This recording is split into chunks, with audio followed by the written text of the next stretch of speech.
পেহেলগাম হত্যাকাণ্ডের পর পাক ভারত সীমান্তে বাড়ছে আরেকটি যুদ্ধের দামামা। পরমাণু শক্তিধর দুটি দেশ ভারত ও পাকিস্তান গত কিছুদিন ধরেই যুদ্ধের প্রস্তুতি চালাচ্ছে। শনিবার নতুন করে আরেকটি স্বল্পদৈর্ঘ্যের ব্যালিস্টিক মিসাইলের পরীক্ষা চালায় পাকিস্তান। আবদালি নামে এই মিসাইলটি ভূমি থেকে 450 কিলোমিটার দূর পর্যন্ত লক্ষ্যবস্তুকে আঘাত হানতে সক্ষম।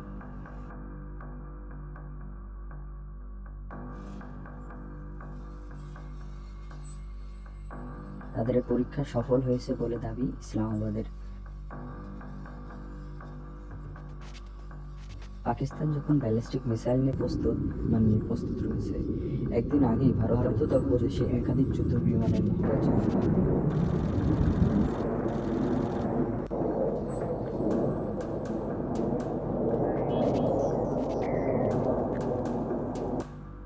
যেখানে ছিল Rafael, Jaguar, Mirage, Sukhoi, MiG-29 সহ অত্যাধুনিক সব ফাইটার জেট।